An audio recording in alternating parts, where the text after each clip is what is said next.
तो यहाँ पे जो नाल्को की ओर से वैकेंसी निकल कर आई है ना, इसका एडवर्टाइजमेंट का नंबर देखिए, यहाँ पे लिखा है। डेट देखिए 20 दिसंबर की डेट डली है, 20 दिसंबर 2024 की यहाँ पे डेट डली है। और यहाँ पे इन्होंने लिखा है कि ये रिक्रूटमेंट करने जा रहे हैं नॉन एग्जीक्यूटिव पोस्ट के लिए फॉर S&P कॉम्प्लेक्स, अंगुल एंड MNR कॉम्प्लेक्स, दमन जोड़ी। ठीक है, ये कहाँ पे पड़ता है? ये उड़ीसा में पड़ता है। यहाँ पे देखिए नीचे लिखा भी है, उड़ीसा में आता है ये। तो यहाँ के लिए नॉन एग्जीक्यूटिव पोस्ट की रिक्रूटमेंट की जा रही है नाल्को की ओर से। ऑल इंडिया लेवल से सभी कैंडिडेट अप्लाई कर सकेंगे। डिफरेंट पोस्ट हैं, जैसे लेबोरेटरी की यहाँ पे वैकेंसी है, 37 वैकेंसी है। इसके लिए BSc ऑनर्स आपने किया होना चाहिए केमिस्ट्री के अंदर। और 21/1/2025 को आपकी जो एज है ये काउंट की जाएगी, 27 से ज़्यादा नहीं होनी चाहिए अनरिजर्व कैटेगरी में। बाकी कैटेगरी वालों को रिलैक्सेशन देखने को मिल जाएगा। आगे यहाँ पे लिखा है कि आपको ट्रेनिंग पहले मिलेगी, यानी SUPT फॉर 12 मंथ्स रहेगा, JOT रहेगा 18 मंथ्स का। इस दौरान आपको यहाँ पे स्टाइफेंड मिलता है। क्या मिलता है?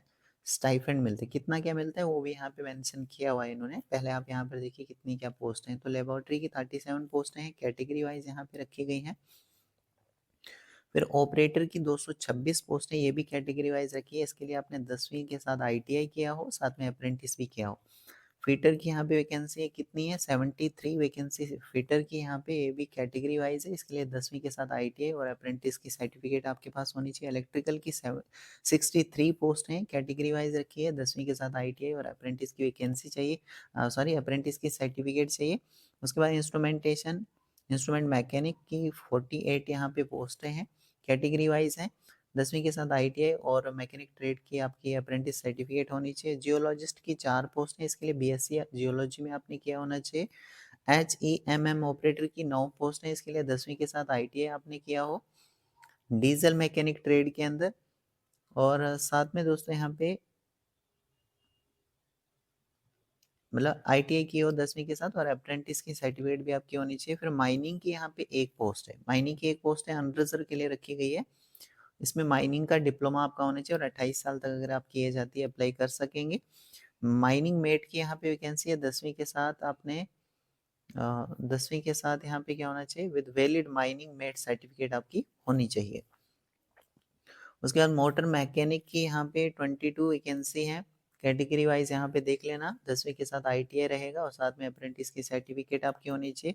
उसके बाद दोस्तों यहाँ तक हो गया ना, 27 साल तक यहाँ पे जो है एज लिमिट रखी गई है। और ओनली यहाँ पे माइनिंग की पोस्ट के लिए 28 साल तक यहाँ पे जो एज लिमिट है वो रखी गई है अनरिजर्व कैटेगरी में।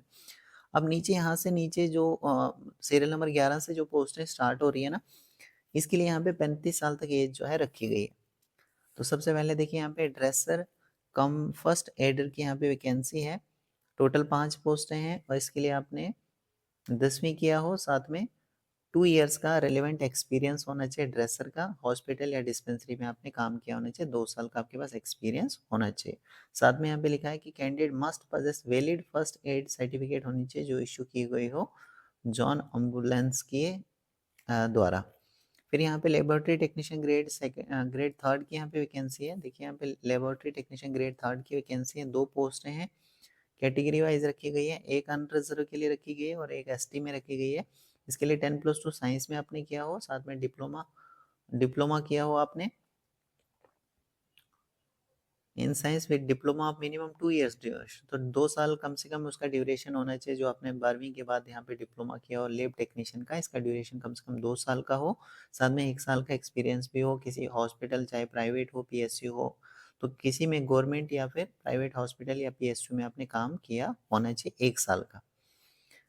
फिर यहाँ पे नर्स ग्रेड थर्ड की वैकेंसी है, 7 पोस्टें हैं और इसके लिए भी 10+2 साथ में GNM आपने किया हो। GNM के बाद आपका यहाँ पे एक्सपीरियंस भी मांगा है, 1 साल का एक्सपीरियंस भी होना चाहिए और GNM 3 साल की होती है, तो ये आपके पास डिप्लोमा होना चाहिए या फिर BSc आपने की होनी चाहिए। ठीक है, BSc नर्सिंग आपने की होनी चाहिए।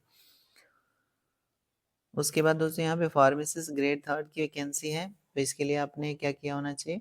6 पोस्ट है यहाँ पे फार्मासिस्ट ग्रेड थर्ड की। इसके लिए 10+2 साइंस में आपने किया हो, डिप्लोमा फार्मेसी का आपके पास हो और 2 इयर्स का एक्सपीरियंस आपके पास होना चाहिए। तो ये कुछ वैकेंसी है यहाँ पे जो नाल्को की ओर से निकल कर आई है दोस्तों। नीचे यहाँ पे लिखा गया है कितना कि आपको स्टाइपेंड दिया जाएगा। तो यहाँ पे पोस्ट के नाम भी बताया गया है और नीचे बताया गया है कि भाई स्टाइपेंड आपको पर मंथ कितना यहाँ पे दिया जाएगा। ये सारी चीज़ें यहाँ पे मेंशन की गई है, एक बार आप चेक कर लेना। अब नीचे यहाँ पे देखें अगर सिलेक्शन का प्रोसेस, तो यहाँ पे सीबीटी रहेगा, कंप्यूटर बेस्ड एग्जाम आपका लिया जाएगा और इसके लिए आपको प्रेफरेंस देना होगा कहाँ पर आप एग्जाम देने के लिए जाओगे। ये ऑनलाइन जब आप फॉर्म फिल करोगे ना, उस टाइम पर आपको प्रेफरेंस डालना है कि कहाँ पर आप एग्जाम का सेंटर चाहते हो। 100 क्वेश्चन पूछे जाएंगे दोस्तों, 100 मार्क्स के रहेंगे, यानी एक क्वेश्चन 1 नंबर का रहेगा। इसके लिए 2 घंटे की आपको टाइमिंग दी जाएगी। 2 घंटे में आपको ये पेपर जो है करना होगा। इंग्लिश और हिंदी दोनों लैंग्वेजेस में आपको क्वेश्चंस जो हैं पूछे जाएंगे।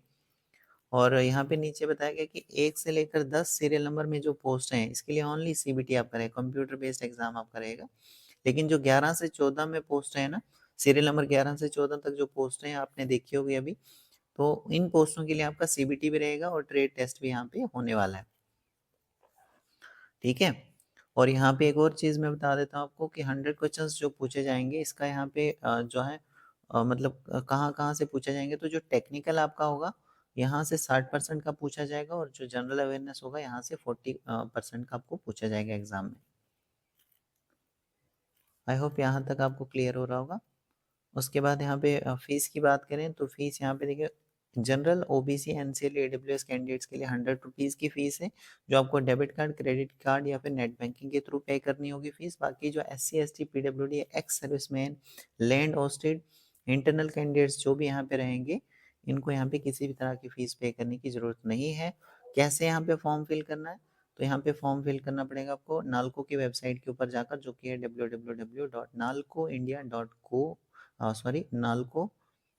nalco.com। यहाँ पर आप जाओगे और यहाँ पे जाने के बाद फिर आप अप्लाई कर पाओगे। यहाँ पे जाने के बाद आपको कैरियर में जाना है, कैरियर के बाद career NALCO SUPT paramedical recruitment 2024-2025 आपको शो हो जाएगा, तो यहाँ पर जाने के बाद आप अप्लाई कर सकते हैं। Candidates are not required to submit NALCO either by post or by hand the printout of their online application form or any other document। तो आपको जो है बाई पोस्ट या फिर वहाँ पे जाके जमा नहीं करना है, कोई भी फॉर्म प्रिंट आउट कोई भी जमा नहीं करने की ज़रूरत नहीं है। प्रिंट आउट आप निकाल के फॉर्म को अपने पास रख सकते हैं। नीचे स्टेप्स बताए गए हैं कैसे कैसे आपको अप्लाई करना है, फॉर्म कैसे फिल करना है, इसके बारे में सारी चीज़ें बताई गई हैं। इंपॉर्टेंट डेट्स मैं आपको बता देता हूँ। 31 दिसंबर से फॉर्म लगना है यहाँ पे स्टार्ट हो जाएंगे, अभी फॉर्म यहाँ पे स्टार्ट नहीं हुए हैं। 31 दिसंबर 2024 को जब आप नालको की वेबसाइट पे ऊपर आओगे, तो यहाँ पर आने के बाद यहाँ पर रजिस्ट्रेशन का जो लिंक है, यानी फॉर्म जो है आप फिल कर पाओगे 31 दिसंबर 2024 से, और 21 जनवरी 2025 तक जो है आपकी लास्ट डेट रहेगी, यानी 21 जनवरी 2025 तक आप फॉर्म को फिल कर सकते हैं। ठीक है। तो होप करता हूँ कि आपको सारी चीज़ें जो हैं क्लियर हो चुकी होंगी। So thank you very much.